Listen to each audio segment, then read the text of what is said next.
Hey, ladies and gentlemen, welcome back to the channel. As always, it is Nick here, back with your daily crypto content, and today we're going to be talking about Hedera Hashgraph and also Alliance Block. It's actually been a while since I've talked about Alliance Block, but it's doing incredible things. As you guys know, I haven't forgot about it. I haven't sold it. I still hold it. It is one of those assets that I do think are going to pretty much price appreciate as time goes on. It is an absolute giant of a holding right now. It's sleeping currently. It hasn't even hit its all-time high yet, which it's like roughly about 20 cents away from. I'm still very bullish on it, as you guys know. So with that being said, I do want to talk to you guys a little bit about Hedera Hashgraph. Still looking pretty at under 25 cents. It's still nearly almost there. Has been holding fairly strong levels. Like I said, this one is an absolute gem.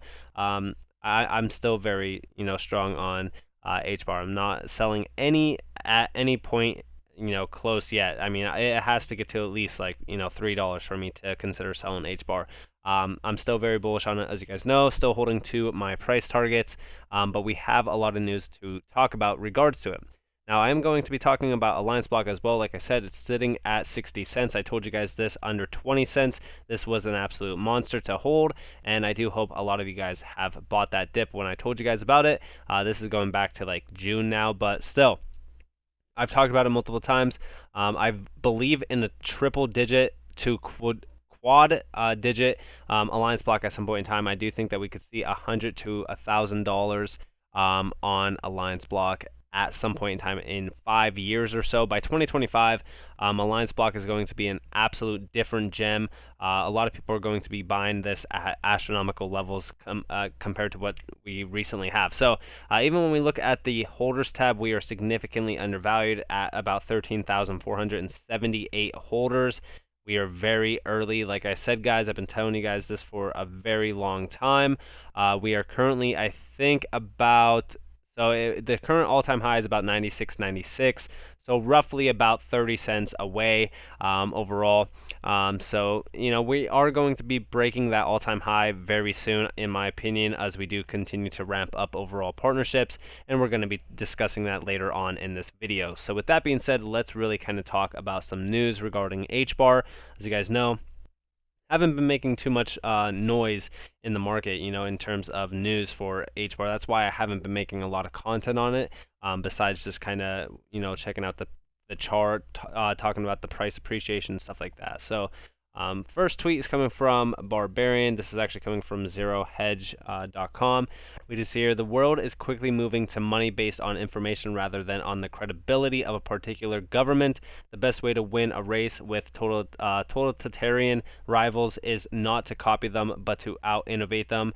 And this kind of goes all the way back to when I was talking about MTech. Just to give you guys a little bit of an idea, when we go to MTech's website, I know that we all know about CBDCs, right? Everybody knows about CBDCs now. It's no longer a secret. They are coming, they are happening. But when we talk about CBDCs, we also have to talk about CBD Cash. A lot of people actually undermined what CBD Cash actually is. This is pretty much just a modern cash infrastructure built for inclusion by design with an open banking architecture. The way that this differs from CBDCs is that CBDCs themselves are kind of similar to central bank digital cash, except it's the idea of digital cash. I mean, it's pretty much the only way that I could describe it. You have CBDCs, which are just the banking coins. That's where pretty much transactions go digitally. And then CBDCs, or CBD Cash, I should say, they're kind of the same thing realistically, but cash is what you would basically be using instead of just regular paper cash. Again, it's hard to describe, but that is pretty much what will be the future in terms of CBDCs and CBDC Cash. Again, this is pretty much the idea of going back to the Bahamas coin, the sand dollar, crew payroll from paper to digital cash. Again, we do see here cash wallet services, last mile distribution for remittances. Again, we also see the U.S. Federal Reserve. This is Project New Dawn. I've talked about it multiple times. Digital cash infrastructure. That's pretty much what we are going to be marching into. Digital dollar push payments, people and small businesses, a base cash wallet for anyone who wants it, debt neutral economic stimulus schemes. And I do think that at some point in time, when we talk about CBDC cash or CBD Cash itself, and CBDCs. That's where we see the immersion of digital wallets as well, where we no longer need a wallet in general. So I am very happy to see what's going to be happening in terms of innovation within the space. I do think that at some point in time, pretty much everybody will have a digital wallet and they will have digital currencies and cash flow overall in terms of a wallet structure that is similar to like a Ledger Nano or a Ledger X, whatever the case may be. So um, in terms of innovation, I think that it's only just begun, and I do think that it's going to be happening very soon as well. I think that it's happening sooner than expected for a lot of people who have been, in this market and waiting for CBDCs to really make a new name for themselves. And I do think that it's only a matter of time. And I do think that Hedera Hashgraph is going to be a big game changer for those CBDCs, especially in terms of, efficiency and overall scalability factors. Now, when we also look at, Hedera Hashgraph, now this is going back to August 13th, you see here cryptocurrency mining, what is the environmental impact of digital assets? And in here, when we do search, we just see here, similarly, Hedera Hashgraph is another no mining cryptocurrency network that provides a lesser carbon footprint as well as a lower transaction fee, and it is also quite popular given that in September 2020, the network claims to have processed on an average of 1.5 million transactions per day, almost double that of the Ethereum network. Another cryptocurrency named ADA also used an environmentally friendly model as well. So when we talk about Hedera, I mean, obviously it gets a little bit of spotlight. I don't think that it gets as much spotlight as it deserves. We already know that ADA is big. A lot of people talk about it. It's pretty much in the news everywhere. I just think that it's a matter of time before pretty much everyone and anyone knows about Hbar. Again, we are still extremely early in terms of it. So, but anyways, in terms of Alliance Block, we do see that they did partner with Elrond. Now, this is great to see because this is, I think that this is great for the gateway overall, as we do know that Alliance Block is already partnered with Hbar as well.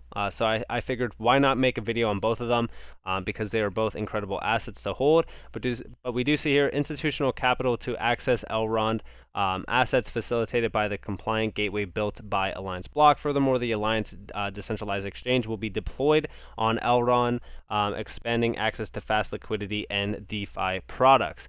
We also see over here, now, Sleeping Giant, next month's Giant, it's almost time, no mercy, because they are nearly running out of space for all the partners that they do have, and it's only a matter of time. And I've told you guys about a few of these assets. For an example, Unido, YOP, Hedera Hashgraph, as you guys already know. I also mentioned Q&T, Holo, Chainlink. There's a lot of incredible assets that are partnered with Alliance Block already. Alliance Block is becoming one of those assets that not a lot of people know about, but soon will, because it's such a massive gem it's in the making right now currently. But we even see here, we're excited to announce a new partnership with Eldron, a top tier layer 1 protocol in DeFi. By working together, we're bringing new funding, interoperability, and data ownership solutions to yet another major ecosystem. Again, this is great to see. I'm very happy to see it as well. Innovation with Alliance Block is only beginning. And like I said, Alliance Block, when I made my first video on it, I told you guys how early we were on this project. And seriously, when I said that we were early, I meant like we were at the ground level on Alliance Block, and this is only just beginning. We do see here tokenomics for Alliance Block. Team gets first tokens in September 2022. Max 90 million in July 2023. Nodes will swallow up 15% of supply, 150 million. Total supply equals unlocked by July 2023. Think about July 2023. What does that imply? These aren't some of the brightest people in the world. This ain't random.